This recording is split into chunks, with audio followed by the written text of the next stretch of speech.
안녕하세요. 최광현 전도사입니다. 이번 주 7월 첫 번째 주가 되겠습니다. 27과고 이번 주부터는 다시 구약으로 돌아가겠습니다. 그런데 첫 번째 이제 우리가 구약에서 볼 부분은 맥주절에 관한 이야기입니다. 제목은 맥주절을 명령하신 하나님의 뜻. 그리고 제가 부제를 이렇게 달았습니다. 맥주절의 의미에 관하여. 본문은 출애굽기 23장 14절부터 19절까지의 말씀입니다. 자, 구약 본문의 14절부터 17절까지만 먼저 우리가 읽어보면 이렇습니다. 너는 매년 3번 내게 절기를 지킬지니라. 너는 무교병의 절기를 지키라. 이게 첫 번째 이제 3대 절기 가운데 첫 번째 절기가 되겠고, 내가 내게 명령한 대로 아비월에 정한 때 이래 동안 무교병 먹지 말라. 이 얘기가 나오고, 그 다음에 이제 맥추절을 지키라. 이런 얘기가 나오죠. 이는 내가 수고하여 밭에 뿌린 것의 첫 열매를 거둠이니라. 이게 중요합니다. 맥추절은 첫 열매와 그러니까 첫 열매의 수확 이제 이것과 관련이 있다 이겁니다. 어쨌든 수확이에요. 그다음에 수장절 이거는 이제 초막절이라고도 부르는 건데 수장절을 지키라. 이는 내가 수고하여 이룬 것을 연말에 밭에서부터 거두어 저장함이라. 이거는 저장의 방점이 찍히는 겁니다. 수장절은요. 그러니까 이건 초막절이라고도 부릅니다. 그래서 이 세 가지 절기가 이제 3대 절기가 되겠습니다. 내 모든 남자는 매년 3번씩 주 여호와께 보일지니라. 이 3대 절기 동안에는 그 매년 이제 이 절기, 이 3대 절기에는 모든 남자가 이제 여호와 앞에 나타나야 한다 이겁니다. 장막이든 성전이든 이렇게요. 자, 이게 이제 그 본문이고 물론 이제 오늘의 그 이야기는 맥주절에 관한 이야기가 되겠죠. 3대 절기 제가 이제 좀 전에 말씀드렸습니다. 첫 번째 무교절, 두 번째 맥주절, 세 번째 수장절입니다. 이 초막절, 옛날엔 장막절이라고도 했는데 모세의 율법에 따르면 이 3대 절기의 모든 남자는 언약궤가 있는 여호와 하나님의 성막 앞에 나와 제사를 드리고 제물을 바치도록 되어 있었습니다. 물론 각 절기마다 그것을 지키는 이유와 의미가 따로 있었죠. 오늘은 맥주절에 대해서만 공부하기로 하겠습니다.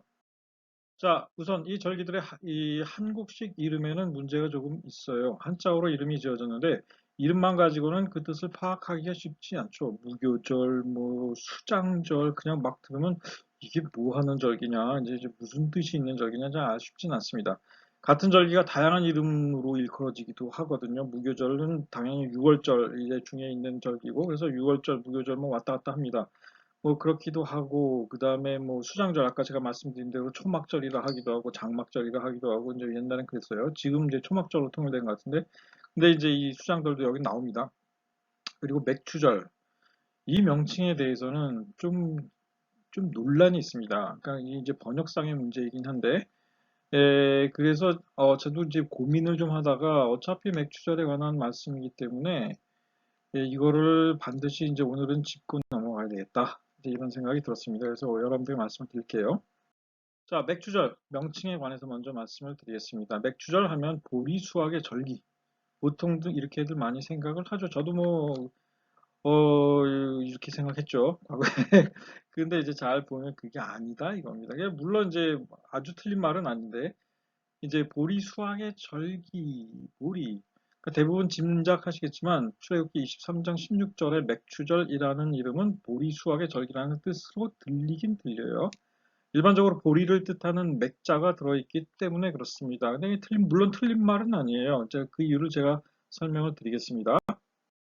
자, 같은 구절의 히브리어 원문상의 이름을 그냥 직역하면 그냥 추수의 절기, 하그 하카츠라고 되어 있습니다. 오늘 제가 죄송하게도 히브리어 이야기를, 그러니까 뭐 이거 원문 좀 얘기를 해야 될 것 같습니다. 물론 여러분들이 조금 어려우시더라도 이제 필요 때문에 하는 거니까 조금 이해를 해 주시기를 부탁을 드릴게요. 대부분의 영어 성경에서도 이런 식으로 번역합니다. The Festival of Harvest. 그러니까는 그 수확의 절기라는 뜻이지 결코 이제 보리 맥자, 맥추 이거는 아니고 상당히 의역한 이름입니다. 그러면 맥추절이라는 이름이 그냥 어서 이 사람들이 그 근거도 없이 만들어낸 얘기는 아니고 이것과 관련된 다른 절기, 그러니까 이 절기와 관련된 다른 구절에서 이제 근거해가지고 이 명칭을 맥추절이라고 부른 거거든요.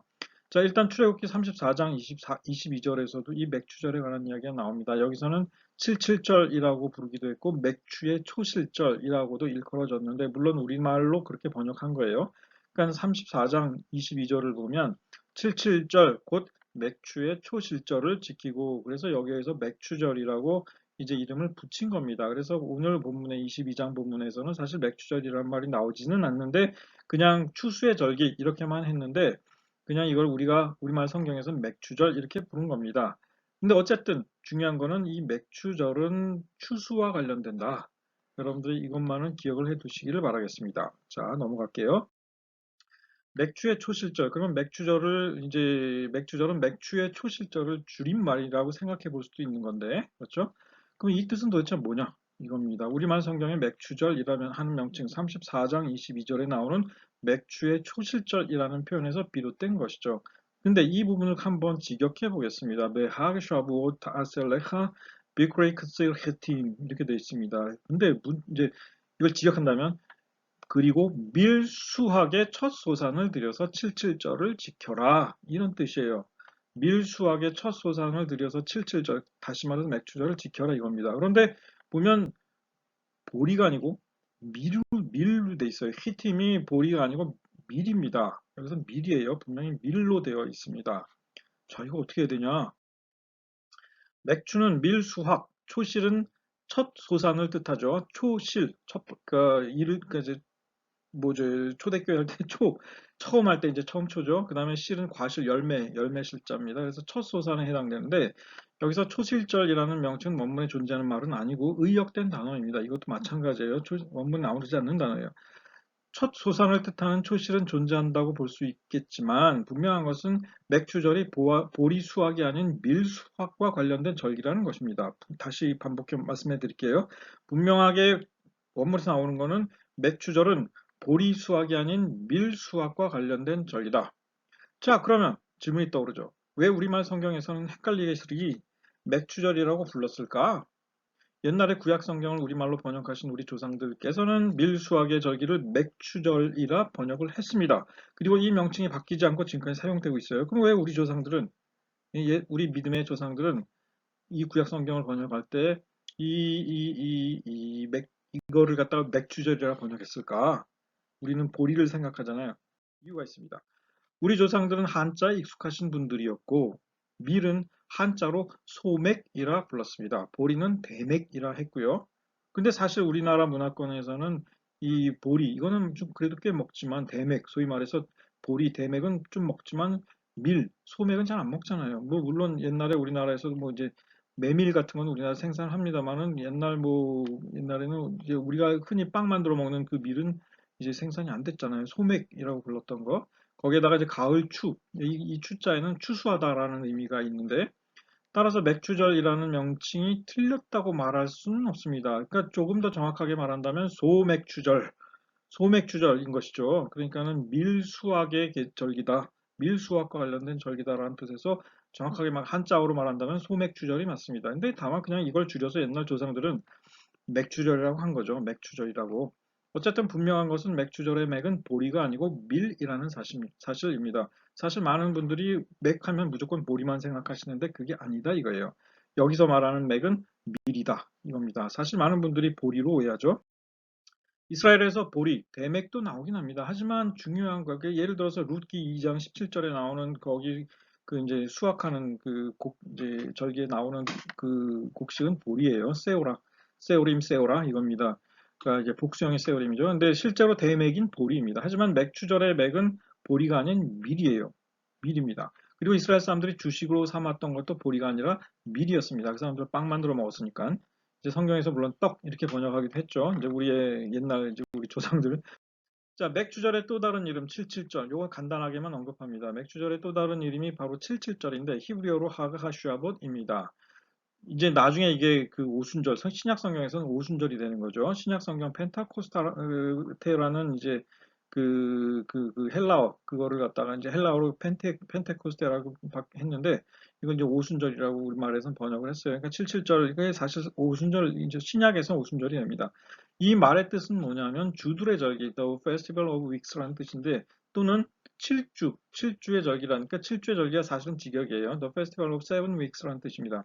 이는 곧 맥추절, 곧 77절이 6월절 끝난 다음 49일이 되는 날 시작되는 것 이라는 의미예요. 그러니까 6월절이 끝나고 49일 만에 새로운 이 절기가 이제 도래하는데 오게 되는데 이게 이제 7주가 되는 거죠. 7주가 돼서 77에 49, 이제 그래서 이제 50번째 되는 날 이렇게 된다 이겁니다. 그래서 오순절이라고 하는 거기도 하죠. 이는 밀수확이 시작되는 시점입니다. 6월절 끝나고 한 50일 정도 되면 밀수확이 시작됩니다. 밀수확이 시작되는 시점으로부터 7주 후에 밀수확이 끝나는 시기에 맞춘 겁니다. 그러니까 6월절이, 그러니까 이렇게 6월절이 끝나면 밀수확이 시작이 되는데, 이제 그게 한 7주 정도 걸려요, 밀수확이. 그러니까 워낙 밀을 이제 많이 먹으니까. 그래서 밀수확이 끝나는 그 시점에 맞춘 절기다 이겁니다. 그래서 그 시점에서 이제 자기의 그 첫 열매, 이거를 드리는 그런 절기인 거죠. 자, 그래서 맥주절 의미 다시 한번 그 이제 성경 따라서 한번 보겠습니다. 무교절, 수장절. 이거는 뭐 여러분들 그 전에 이제 뭐 무교절에 대해서 우리가 좀 했고, 이 3대 절기 지금도 이제 철저하게 지킵니다. 이 3대 절기는요.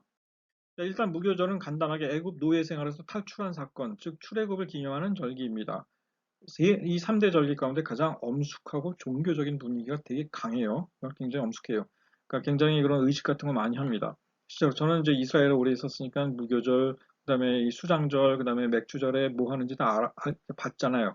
무교절 꽤 길어요. 이 절기 동안 많이 놉니다. 한 열흘 이상 놀아요. 한 15일쯤 노는 것 같아요. 그다음에 이 수장절, 초막절에도 꽤 오래 놉니다. 한 보름 노는 것 같아요. 근데 이제 맥주절은 그렇게 오래 놀지는 않습니다. 이제 이 초막절, 수장절이 제일 늦게 오고요. 이거는 이제 거의 뭐 나중에 오는 거고, 이 수장절은 1차적으로 광야에서 초막을 짓고 생활하던 그때를 기념하는 절기예요. 1차적으로는. 하지만 그러면서 동시에 한 해 농번기를 마무리하고 그 소산을 창고에 다 들여놓고 감사하며 즐기는 분위기가 농후한 그런 절기입니다. 그래서 현대에도 오늘날에도 이스라엘 사람들 이제 자기 집 옆에다 텐트, 초막을 쳐놓고 그 안에서 거기 음식 갖다 놓고 거기서 먹고 자고 이제 막 이렇게 합니다. 그러니까는 이거는 그러니까는 농사 수확이라기보다는 모든 한 해의 농사가 끝나고 그거를 창고에 다 들여놓고 그것에 대해서 감사하는 이제 이런 의미가 있는 거고, 근데 그보다 더 중요한 의미는 물론 이제 출애굽한 사람, 이 이스라엘 백성이 광야에서 초막 짓고 생활하던 그때를 기념하는 절기다 이거죠. 그러니까 좀 의미가 좀 다릅니다. 근데 맥주절은 다만 가장 주식이다. 우리로 하면 쌀이죠. 우리로 하면 쌀인데 그 주식을 이제 주식이 되는 밀을 이제 수확하고 그 수확이 마무리된 다음에 초태생을 그러니까 첫 소산을 바치는 그것과 관련되는 그런 절기다 이겁니다. 백주절 말씀드린 대로 5월 중순에서 6월 중순 사이에 돌아오는데 올해는 5월 16일에서 17일까지입니다. 그러니까 이스라엘에서 밀 이제 수확이 마무리되는 시점이 바로 요 대략인데 거기도 음력을 따르기 때문에 어떤 땐 6월 중순까지도 늦으면 6월 중순 이제 빠르면 5월 중순 정도 되는데 올해는 꽤 빨랐어요. 그래서 이제 올해 맥주절은 이미 지나갔습니다. 5월 16일부터 17일 이틀간에 이제 있었다 이거죠. 오늘 본문에서 언급한 것처럼 수확, 정확하게는 주식인 밀의 추수를 감사하며 첫 소산에 가장 좋은 것을 하나님께 드리는 절기입니다. 우리 한국 사람들로 치면 주식인 쌀을 추수하는 초가을쯤 있을 법한 그런 절기이겠죠. 그러니까 추석과 맞아떨어지는 사실 의미상으로 볼 때는 추석이랑 정확하게 맞아떨어지는 절기라고 할 수 있습니다.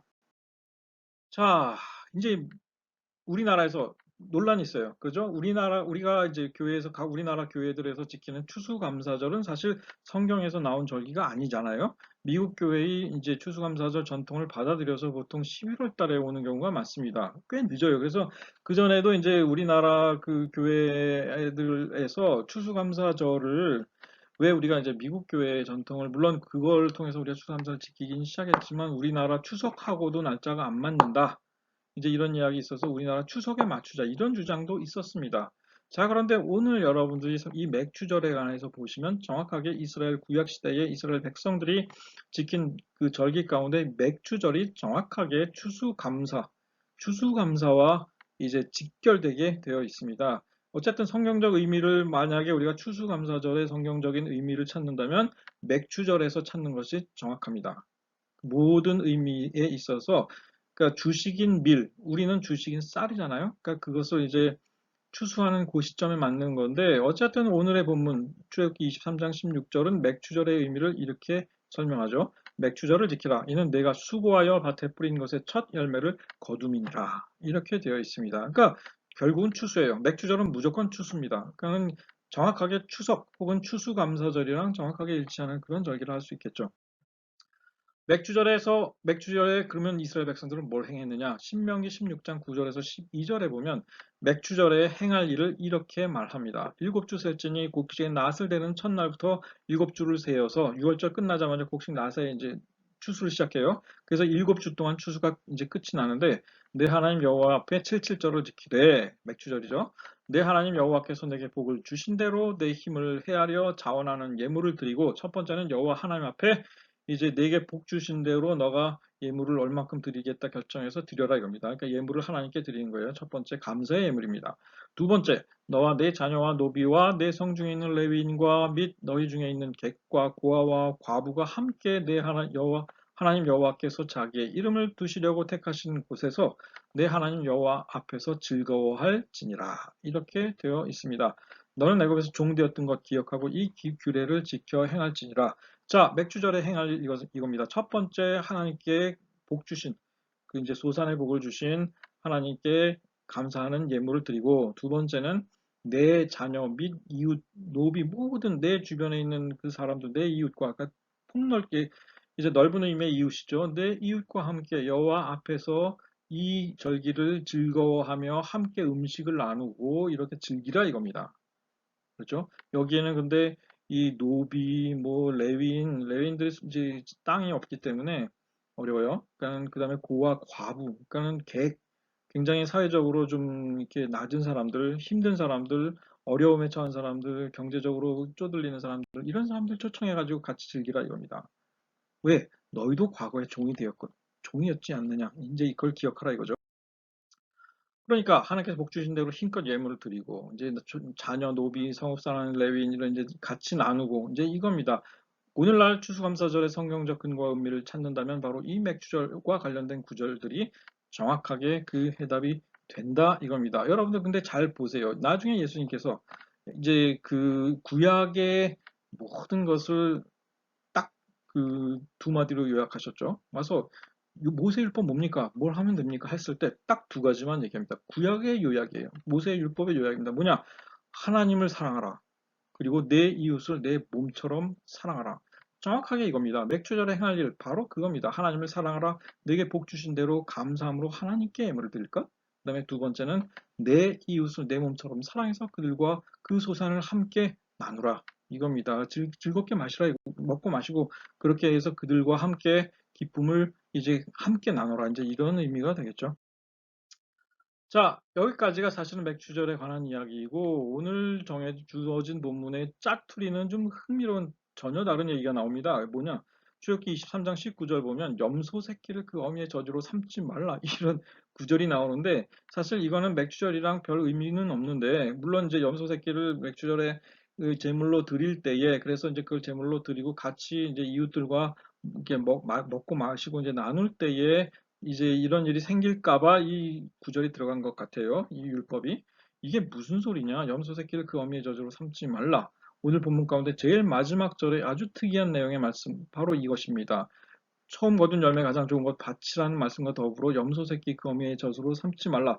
이거는 염소 새끼뿐 아니라 양 새끼도 마찬가지고 소 새끼도 마찬가지고 그 어미의 젖으로 삼지 말라라는 말씀입니다. 내 토지에서 나온 처음 거둔 열매 가장 좋은 것을 가져다가 너의 하나님 여호와의 전에 드릴지니라 하고 너는 염소 새끼를 그 어미의 젖으로 삼지 말라. 이게 여기 나온다 이거예요. 그럼 이게 무슨 소리냐? 왜 그러냐?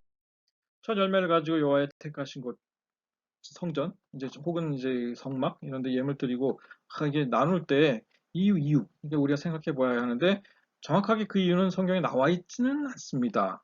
왜 그렇게 명령하셨는지. 하지만 우리가 생각해 볼 수 있는 이유 두 가지가 있습니다. 그 두 가지를 말씀드릴게요. 첫 번째, 더운 지방에서 고기와 젖을 섞어 요리한 것은 쉽게 상함으로 식중독을 일으키기가 되게 쉬웠습니다. 그러니까 여러분들 제가 그 전에 이제 수요 강의 때도 한번 말씀드린 적이 있는데 구약에 까다로운 음식법이 있어요. 먹어도 괜찮은 음식하고 먹어서는 절대 안 되는 그런 음식 굉장히 많이 가립니다. 근데 전부 다 그게 사실은 이와 같은 탈나는 거, 이 위생, 그 다음에 이제 어떤 그 식품 위생이라든가 이제 이런 것과 관련이 있었어요. 그러니까는 이게 그냥 져진 게 아닙니다. 다 과학적인 근거가 있고 이제 이런 거예요. 근데 더운 지방에서 고기를 젖에 삶으면 이게 금방 상해요. 그 온기가 사라지고 거기 되게 덥잖아요.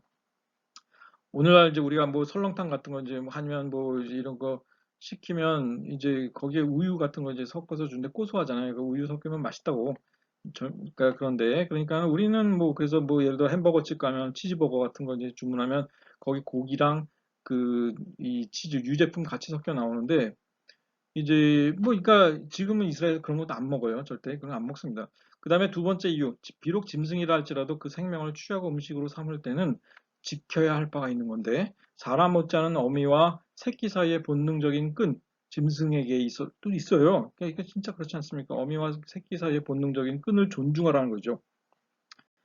자, 아래 다음 그림 한번 보세요. 이겁니다. 주전 2000년경에 이집트 중왕국 11왕조, 주전 2000년이니까 지금으로부터 거의 4000년 전에요.